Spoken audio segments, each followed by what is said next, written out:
Rennie Curran on the show. First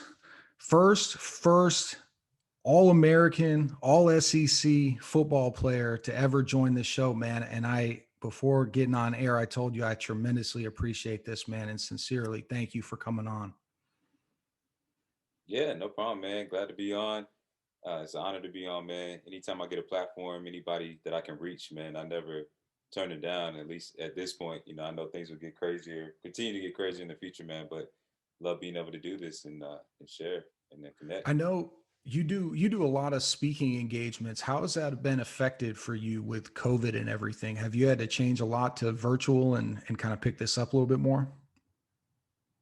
Yeah, definitely. You've done a lot more virtual engagements and everything, and it's created a lot of opportunities, man. I'm one of those guys where even when my back's against the wall, even when things shift and change, which is what I'm used to from the game of football, man. Like I always look for the opportunity. I always try to take the right mindset into it, man. So not only doing the virtual things, but it's also allowed me to be able to offer my service and my skills in a different way. So instead of just doing keynotes, like I've been able to work more one-on-one with people. So I have like some new coaching clients that I've been able to pick up because of the fact that I'm not, speaking.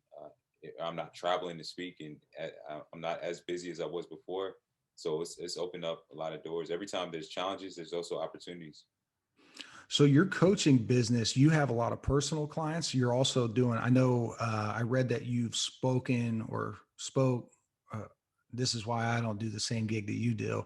But if you work with Coca-Cola, you work with a lot of like big companies around the Atlanta area, big companies around the globe. Do you do like the personal one-on-one coaching, and what does that entail? Yeah.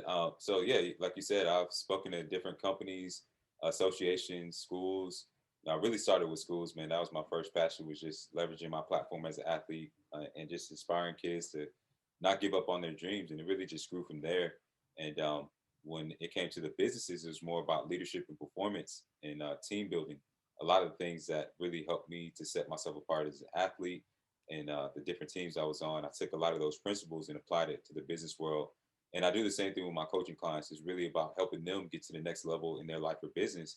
So a lot of what I do with them is helping them to really break themselves down in terms of like what's their goals, what's their ultimate vision, what are they trying to accomplish, and then from there holding them accountable, helping them from a strategy standpoint. Like if they're trying to build their personal brand, they're trying to improve their business, they're trying to expand their brand by becoming a speaker or author. I'm kind of there along with them as that coach to help guide them, to help them reach their goals, to ask them those powerful questions that help them to get clarity, right?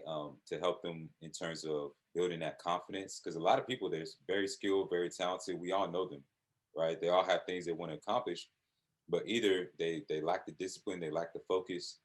They're not sure what steps they need to take. They're not sure to who they need to connect with to make certain things happen. So I'm that guy that really helps them to create a clear strategic plan to help them achieve their goals, man. And it's one of the most fulfilling things that I could ever do. Way more fulfilling than hitting people full speed. I mean, I love doing that, but now it's so much greater, man. The impact that I'm able to have on people and just seeing them from the time I meet them when they're kind of just in a place of feeling stuck and they're frustrated or they're not really sure what to do. And week after week after week, we just make progress. I have them like do things like I have them track their wins. Every week I have them track their improvements. And then week by week by week, you just see the growth. And eventually they start to tackle those goals and they just build more and more confidence. And it just eventually leads to just building that momentum that changes their life. That's such a beautiful thing, man. I kind of share the same passion of helping people, which is why I got into this podcast in the first place. I felt like this would be an opportunity to reach people, and especially virtually. I know in person is really big, but to be able to kind of get people like yourself that know how to get to that level, to be able to get that to an audience, I feel Yeah. like is absolutely invaluable, because I know you're just going to come on here dropping gold. The reason I know that is because I read your book, Free Agent, Yeah. the perspective of a young African American athlete. I absolutely loved it. I Appreciate it. got Yeah, I got a subscription to Audible, and with one of my tokens or whatever, I ended up purchasing your book, and I just binged it over the whole weekend. I was walking my daughter and listening to it. It was a really Wow. good book, man. And Appreciate it. Where you wrote the book when you were 23, did you have plans of getting done playing and writing a book? Like, how did that come about?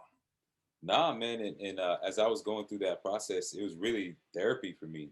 Like I started the whole process of writing by venting. Like I was just dealing with a lot of things in my life at that time, man.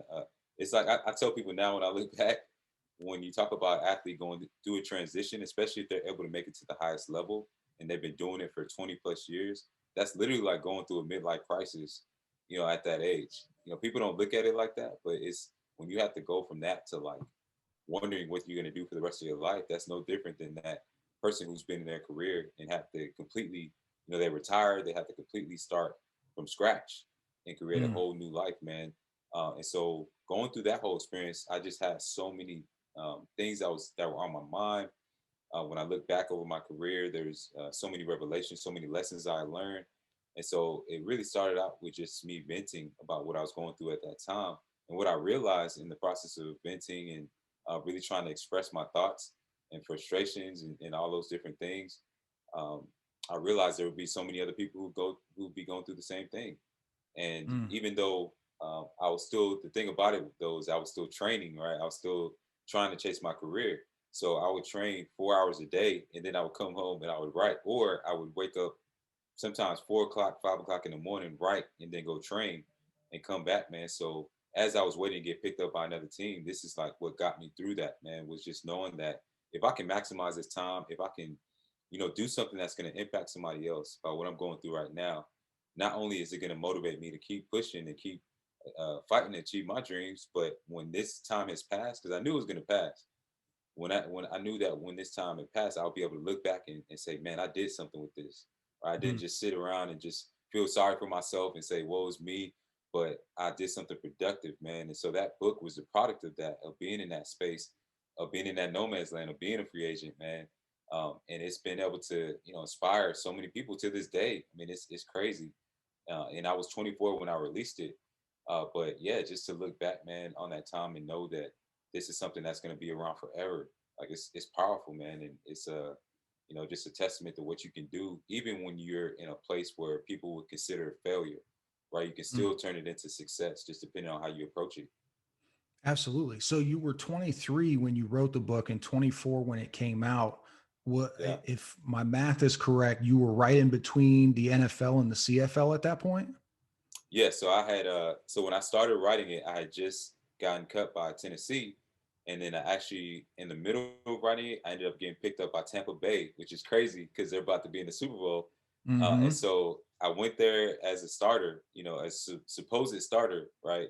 And so did everything to get out on the field and be that starter and be the guy like after everything I had experienced. And I was working on the book here and there, but kind of took a break on it. And then throughout the course of that, draft comes up and they draft a guy by the name of Levante David. And so, right, like who just so happened to be best linebacker they had since Derrick Brooks. Great guy, and we played the same position. And I mean, obviously, you know what happened. So ended up getting cut. Once they gave him those reps and he got in there, did a great job, which was tough, man. It's like one of those things that was extremely hard because I'm like, man, I'll compete with anybody. But when you're in the league Mm-hmm. and there's the politics, there's the draft picks, and all those things, there's really a lot of things that are out of your control. That's one thing people don't realize when you see guys getting cut or they might have 2 years or whatever. You don't. A lot of times, it doesn't even have anything to do with how good you are, the plays that you made or didn't make. It was like this is who they drafted, like this is who they invested in. That player is going to be out there, and that's that. It is what it is. It's the nature of the business. And so, after I got cut that second time, is when I was like, okay, I'm gonna finish this book, because that was kind of my sign from God that I got to get this thing done. Because Mm. it's like the same thing happened twice. I get cut back to back. So I'm like, okay, I'm gonna finish this thing. I'm gonna continue building my brand. I'm gonna continue putting myself in a position to where I don't have to depend on whether the team chooses me or not, or whether they decide I'm tall enough or not. Like entrepreneurship ain't about that. It ain't about how tall you are, who likes you, who doesn't. It's just can your product create a solution for somebody? Like that's all that matters. Can it solve a problem?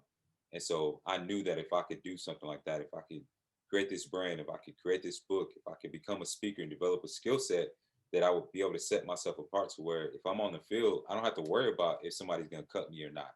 And so that was a big part of why I finished it, man, not only to empower myself, but to empower others in the process. And when I finished it, I had actually gone back to University of Georgia because I left early to finish my degree.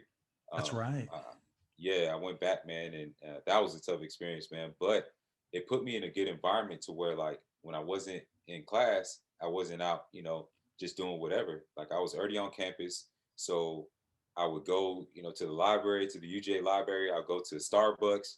As I'm studying, I'm working on my book.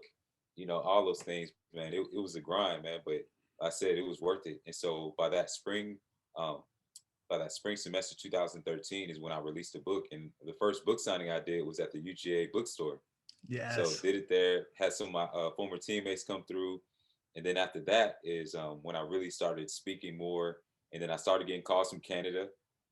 And that's when I decided to take that leap of faith and go up to Canada and continue with my career. And even when I was in Canada, man, I was having books shipped up there.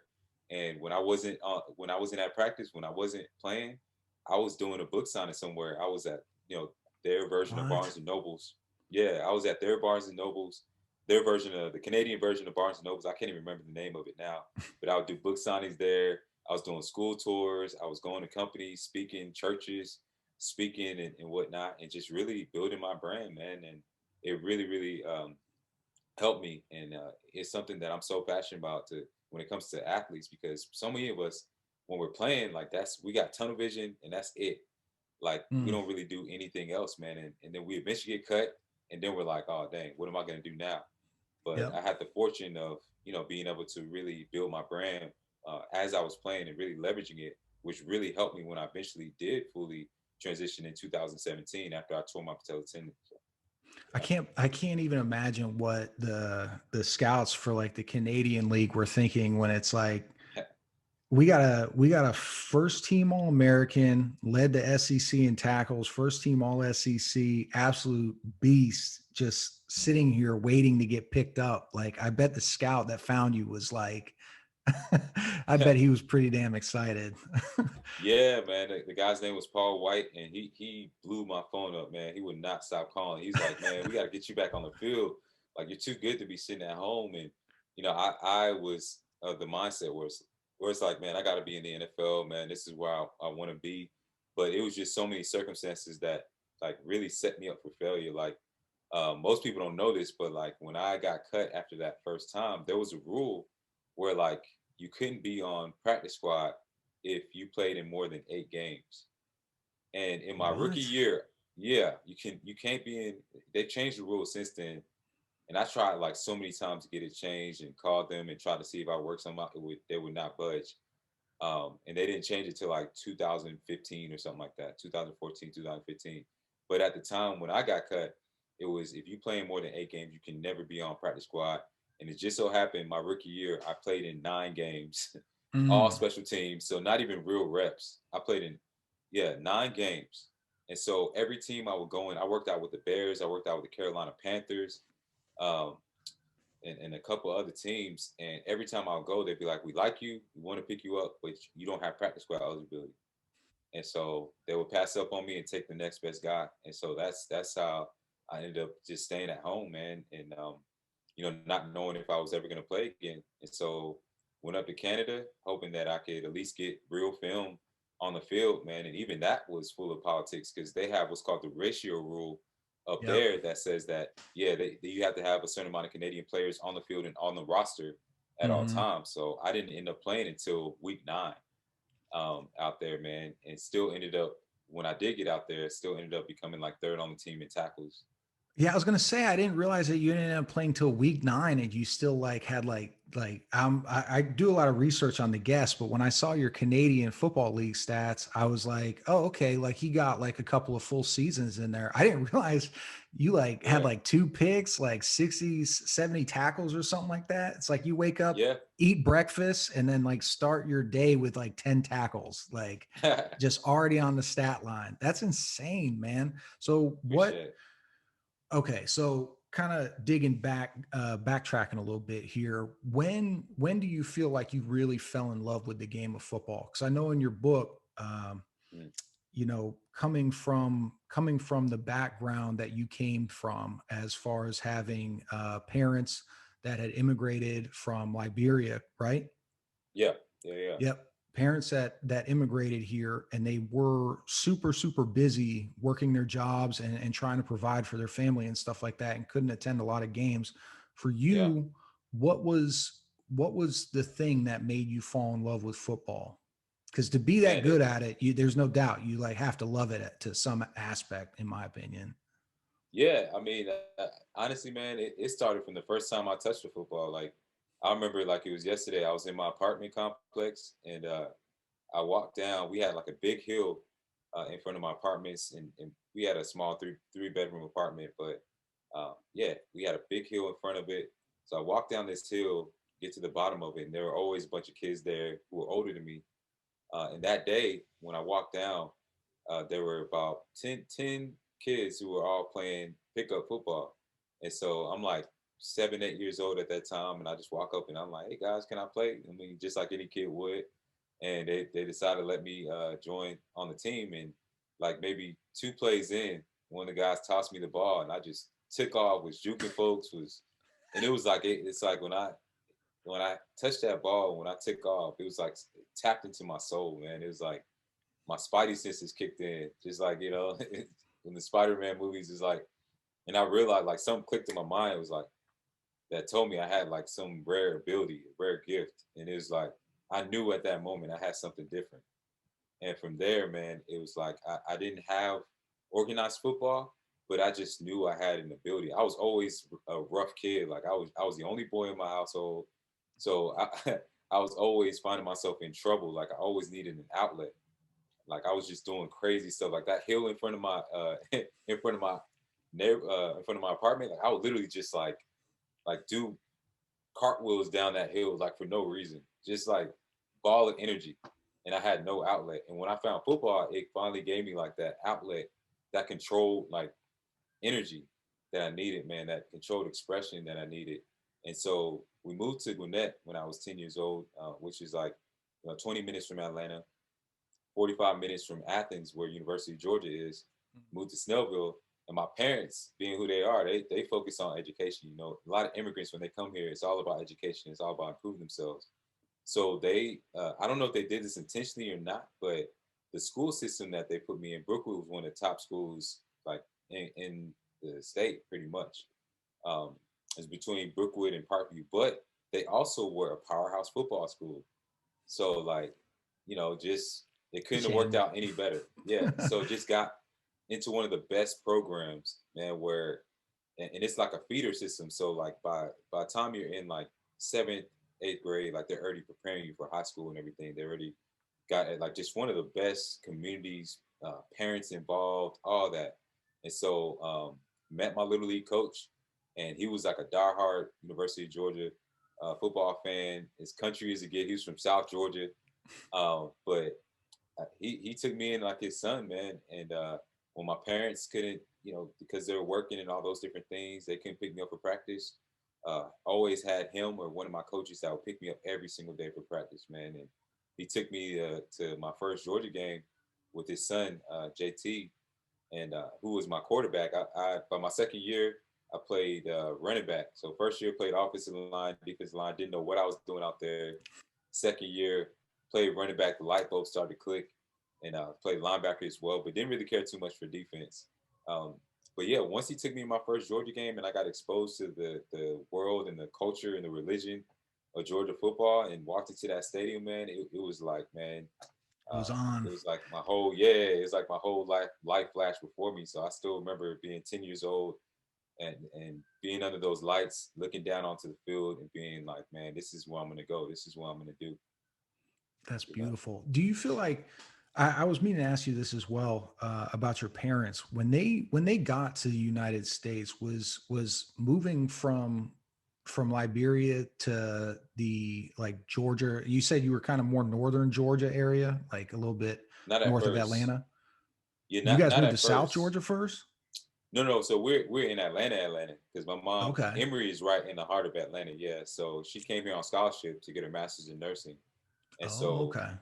yeah, so we were in that downtown kind of midtown area, and she worked at Grady Hospital the time I was born. She had worked at different hospitals, but Grady was like where she worked at the longest, which is in right in the heart of downtown. Like that's Atlanta. And I Yeah. actually went to daycare that was right in front of Grady, and went to Oh, the wow.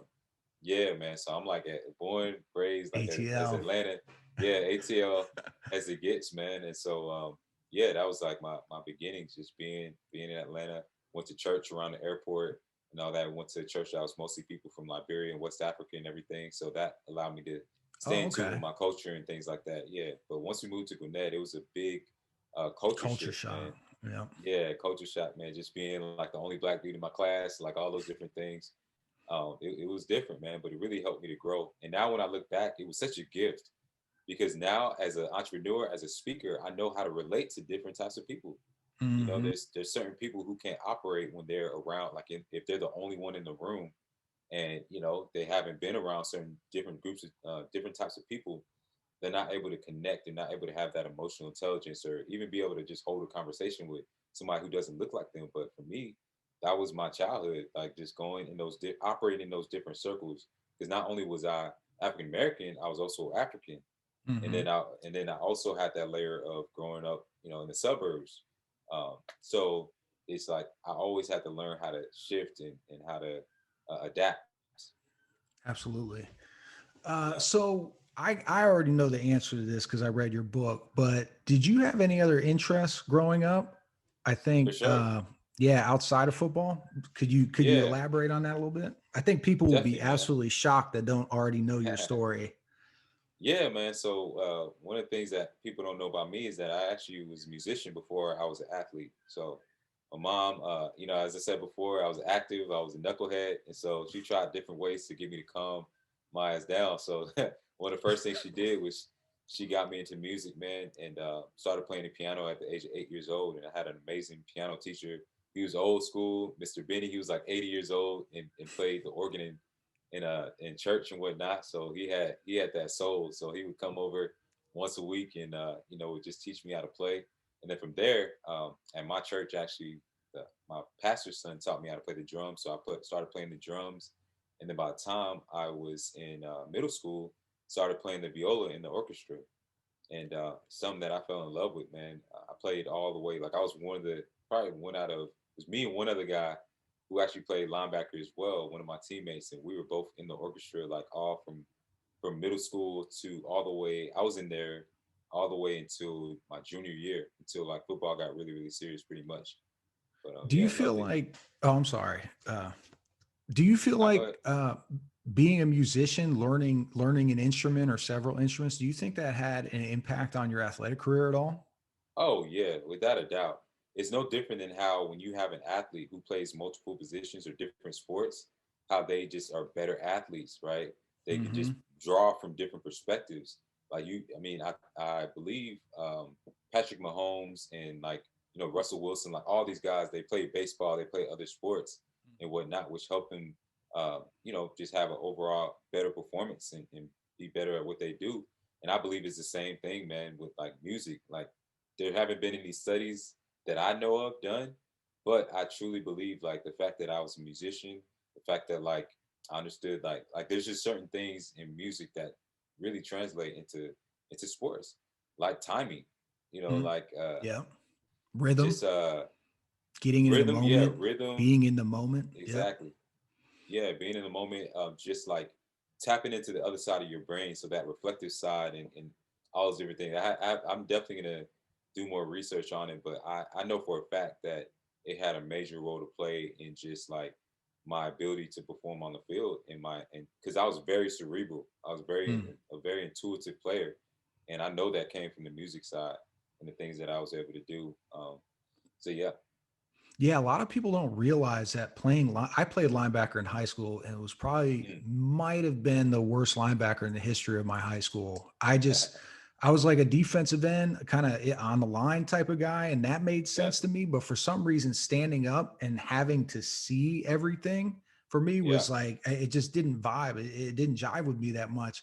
to be able to put up the stats that you put up and have the career that you have, people just assume, I think, not probably, maybe not as many people as before, but I feel like people assume that it's just, hey, he's a great athlete, so he's just going to go run around and make every tackle just because he can run faster or he can bench more or whatever the case.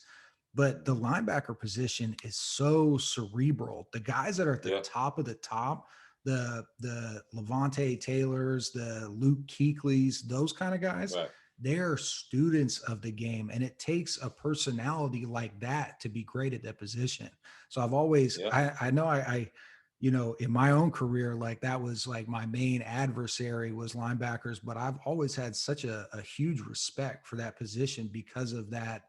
You have to be a Hmm. well-rounded athlete to be able to pull that kind of stuff off. So definitely kudos for that. Oh I'm yeah. I'm interested in the music thing because as my daughter's coming up, man, I'd love to get her into something like.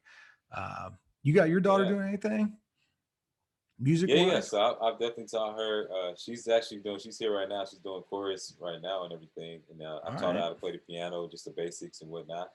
But yeah, she loves music. She's got a great taste, like her dad, in terms of the music she listens to, man. So yeah, it's beautiful. extremely an important, man, development tool. And I'm not one to be one of those parents that like just push their kids in all sports. I think that's the worst thing you can do, honestly, is just put them in a box. Like as parents, Mm, we should expose our children to as many things as possible. And I'm so thankful my mom did, because like a lot of times when I was depressed, when I was sad because of football not being away, I hopped on my piano and that was like my therapy, man. But if I didn't have an alternate identity or something else to express some other way to express myself, like that would have been that so detrimental to just my future, man, and the things that I could believe that I could accomplish. And I feel like that's where a lot of athletes struggle. A lot of people struggle is because they only focus on one thing. They only have one skill, and so once that thing is taken away, it's like you take away their whole entire identity.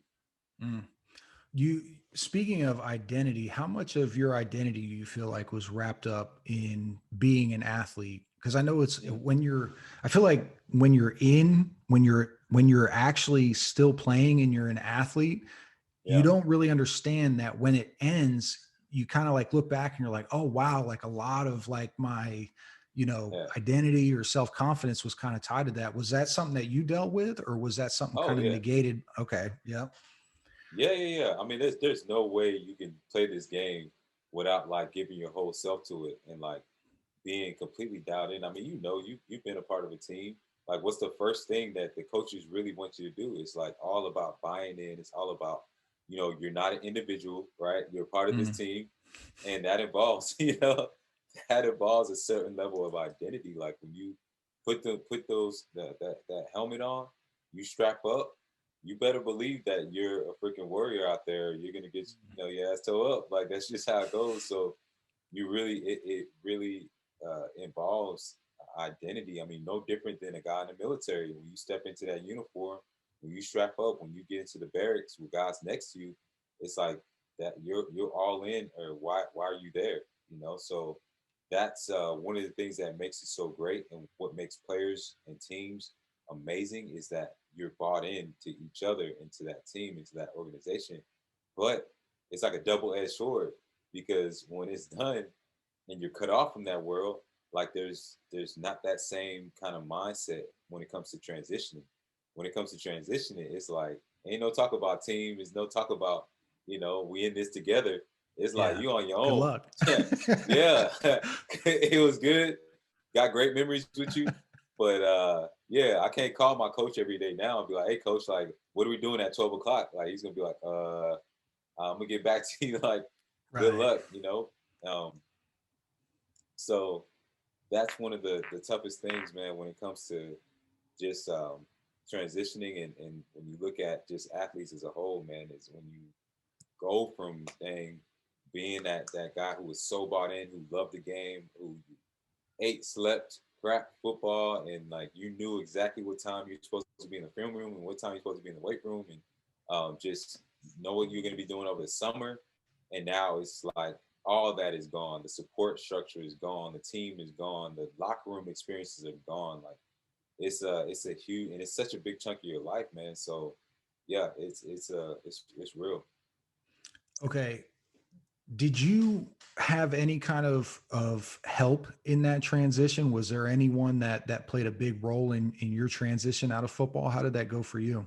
Yeah, and I'll be clear, man, like and transparent, like you never fully transition. Like when you, especially if you're able to make it to the highest level, you like I still in my mind, I'm still a linebacker, like Mm, and I've learned just to accept that and to embrace it, not to run away from it, not to like try to separate this side. It's like, nah, it's more so like how can I still operate as a linebacker every single day, but just shifting the field that I'm on, shifting the type of game that I'm playing. And the fact that I've been able to do that, like translate my experience into something else, it's been the biggest win of my life, man. Because so many guys struggle with that. They're walking around, they're lost, they don't know, how their past experiences translate to now. So they feel like the fact that they're not playing anymore, they feel like they're nothing. They feel like they have nothing of value that they can bring. Um, mm. so yeah, that's been a big part of just my progress and having guys who have been through that experience to look to call on was huge. So one of my mentors, man, a guy who, and I truly believe in mentorship, man. That's one of the things I'm extremely passionate about as well, and I do it every single day. I'm always texting somebody. I was texting a guy like literally 20 minutes ago saying, "Hey, bro, like if you want to be coach, I'm here for you. You can meet on a weekly basis." Like 10 minutes ago, so it's something I'm really passionate about. But I had a guy by the name of Hannibal Navies who played in the league around the 90s. So when I was, a young pup and whatnot, he played, I believe, from like 98 to 2006 or something like that. But he was always somebody that was there for me, man. Like while I was playing, and even after I was done, man. Like when I was or even when I became a free agent, I'll reach out to him. I'll reach out to my man Jesse Tuggle, who was another undersized linebacker, played for the Falcons, who I met on my journey. We had the same trainer, Chip Smith, and his son was actually a couple years younger than me, Justin Tuggle, and he ended up playing linebacker as well. But I would reach out to guys like that, man, and just be like, "Hey, man, like, what do you think I should do? Like, do you think I should? You think I'm gonna get picked back up, or do you think I'm tall enough? Or I always had guys like that that I could just ask questions to and just lean on, man, for information and for knowledge. And I always sought knowledge. I never was one to think, man, I'm a good player, so I've arrived and I don't really need anybody else's advice. Like, nah, I sought out as many mentors and counselors and folks that I could, and was always humble and willing to listen, man. And that's one of the biggest things I say that helped me. What would you say was the biggest thing of having the tremendous success that you've had off of the field? Like what's some like valuable resources or some tips that you could give to a young athlete? Yeah, I would say, man, humility. Mm, Humility is one of the most powerful things. Like, if there's nothing else, if you are just willing to listen and be coachable, and not get to that point where you think okay, I'm making plays here, I'm getting newspaper articles written about me, or I'm a 5-star now, so I don't got to talk to this person, I don't got to listen to this coach, I can do it. Like, just putting that ego and that pride to the side, and always realizing that there's a next level, there's always somebody better, there's always something that you can learn, and you can learn something from everybody. Approaching people with respect, right? Like that alone will take you so much further, regardless of what you accomplish on the football field. Just that alone, man, that humility and that hunger, has been one of the biggest things that has set me apart, because I never, no matter how much I accomplished, man, and that was just part of my upbringing, was the humility piece, because my parents, like, my mom came here with $10 in her pocket.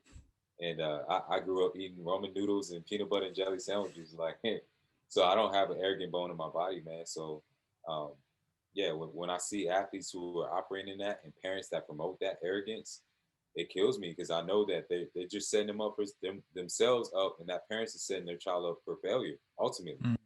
because there will come a point in time where you will need people to speak on your behalf, where you're going to need help. And if you're one of those who's always been arrogant and who never listened, who always thought you had it made and figured out, the time when people want to help you, they're not even going to want to help you.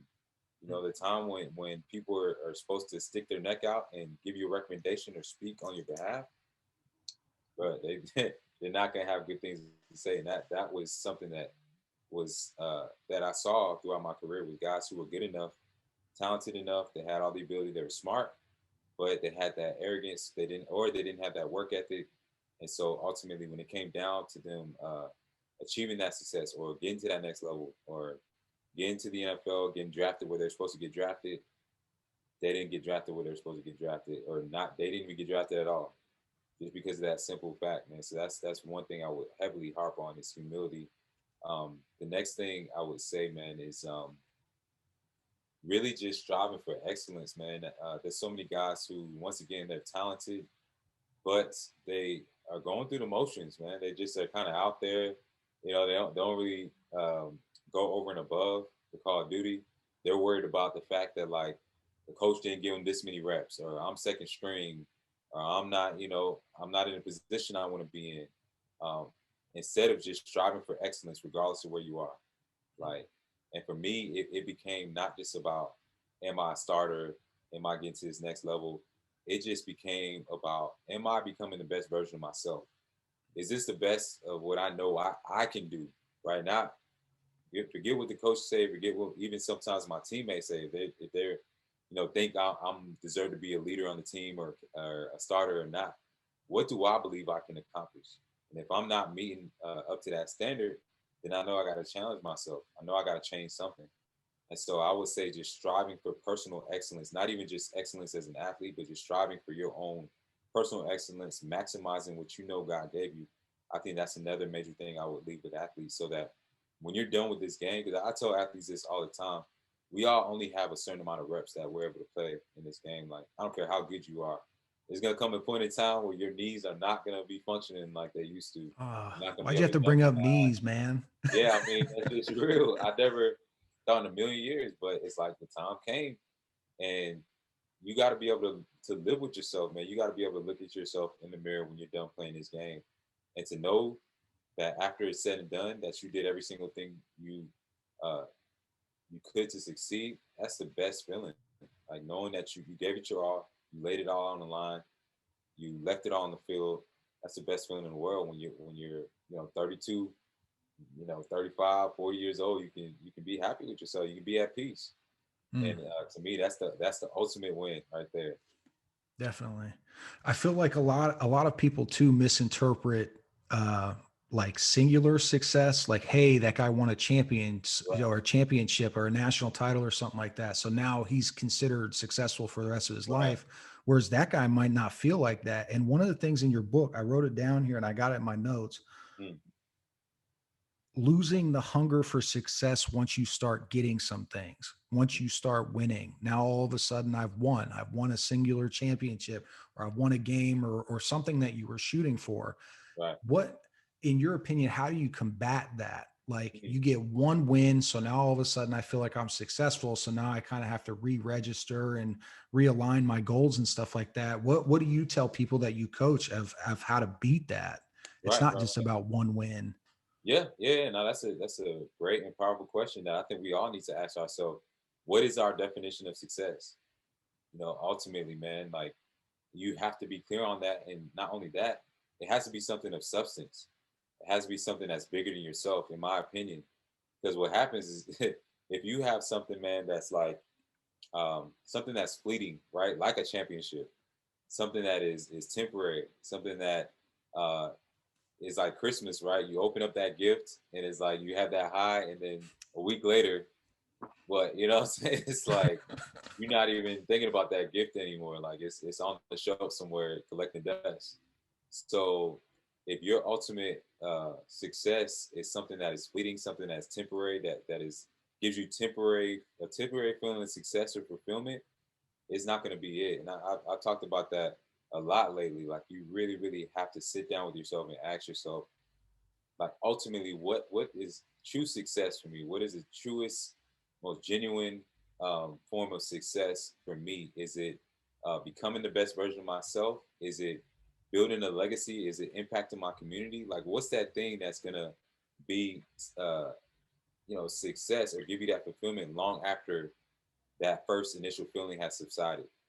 Right? Something that is a gift that keeps giving. So for me, that's like uh, making an impact in my community. Like what I did with my book, that's a gift that keeps giving.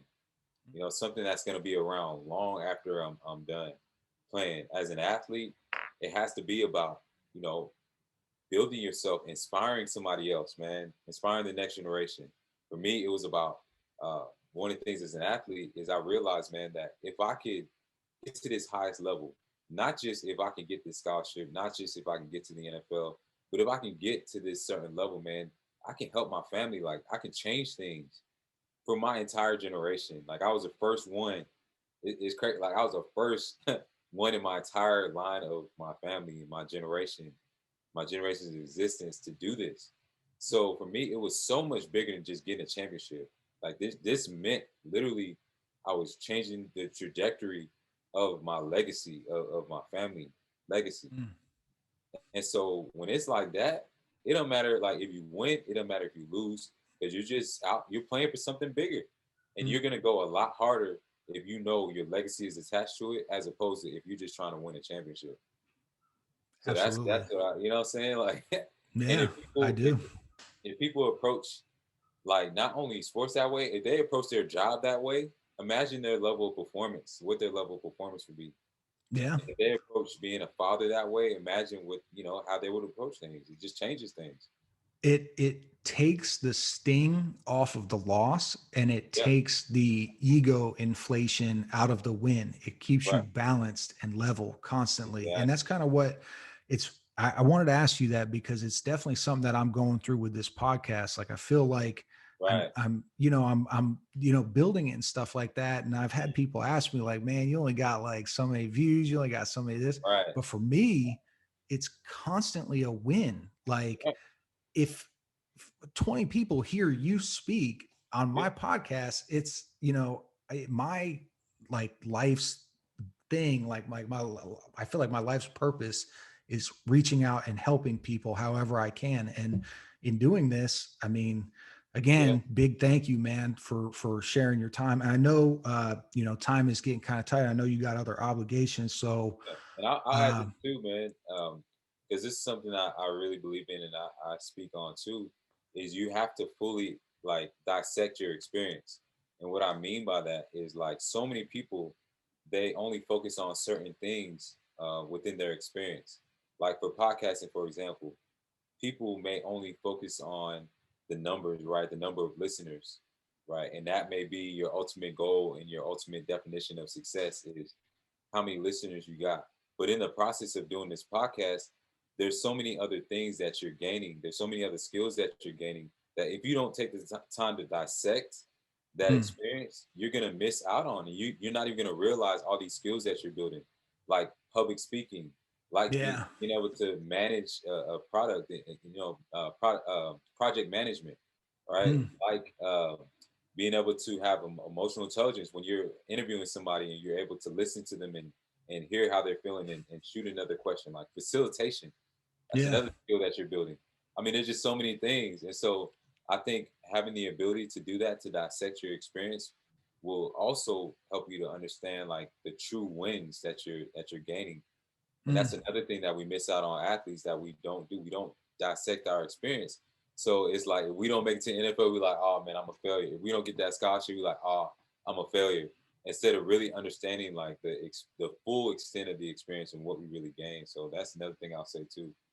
Absolutely. Right. Yeah. Because when you leave being an athlete, now you know how to be a tremendous teammate. You know what you've been exposed. If you, especially if you played at the D1 level, there's a Yeah, chance that you got exposed to a handful of dudes or women or whatever it was that end up yeah, going and doing amazing things with their life. So it's oh yeah, like now I do it all the time where it's like, as an 18-year-old kid, I met this guy, and this guy, and now right, they're all doing tremendous stuff with their lives. What were they doing back then that was different than what I was doing?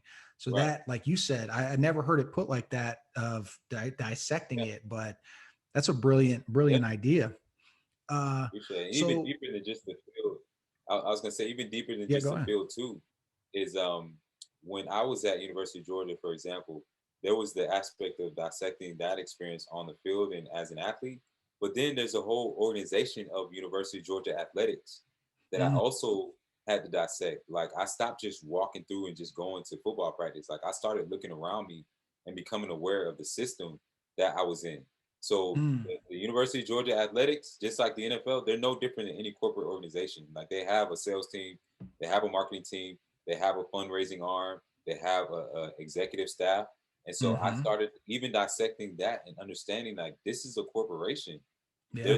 There's procedures and there's things that they do. They have a culture, and so understanding that just like opened up my mind completely that this is not just a game, like this is a business. This is a whole Hmm. entire legit organization. And so once I started understanding that, that was how I was able to really translate my experience from being an athlete to now being able to go into corporations and help them with their culture and helping them, operate more efficiently and helping their employees improve their performance. So that was one of the greatest breakthroughs that I had, man. So before we get to the closing remarks, I always like to ask this question because I feel like it kind of um, it's kind of a deeper question. But if you could go back and talk to your 16 or 18-year-old self, 16, 18 is Mm, the age frame I'm looking for here. If you could go back and talk to that Rennie, yeah. what would you tell him as far as any kind of advice that you could give or any perspective? What would you say? Oh man, that's a great question. And the more I thought about it, man, it would have, yeah, it would have been something that I don't even know if I would have received at that time because your Mm, mind just not even fully developed. Yeah. So right. God's timing, right? God's plan. Yes. Um, so, but if I could say anything to my younger self, I would have told my younger self that, man, like you cannot use success or especially with football or anything, success in life, you can't use that as a mask. You can't like success does not make you exempt from like the trauma that you experienced as a child, like the Mm, work that you have to do on yourself. You know, it does not remove those things, man. And so you have to be willing to do the work on yourself. You have to know yourself. And I would have started doing things like counseling and therapy a lot earlier. mm, There's so many of us right now, especially us athletes who are walking around with childhood trauma and things that happened to us, things that we didn't get from our parents. Experiences that we felt like should have been different, should have never happened, and we don't get healed from it, man. And what happens is we use success and our achievements and even our relationships as like a band-aid, right? And so you may get to a great place in life, but eventually those things are going to come up, especially if mm, it's something that involves like you put a band-aid over something that involves stitches or surgery. mm. Eventually it's going to come back up and it's going to impact your life, man. It's going to impact your relationships. And that's what I would say to my younger self. And for anybody who gets a chance to watch this, that's young, that you've got some trauma, some things that are going on at home, right? And it's not to say that like trauma means like it's something like you saw somebody get killed in front of you. Like that's a lot of times when we think about trauma, we think about those things that are just like crazy, right? But trauma can just mean like your mom didn't give you affection, or Mm, you saw your parents arguing frequently, right? Like mm, that's trauma. That's a dysfunction.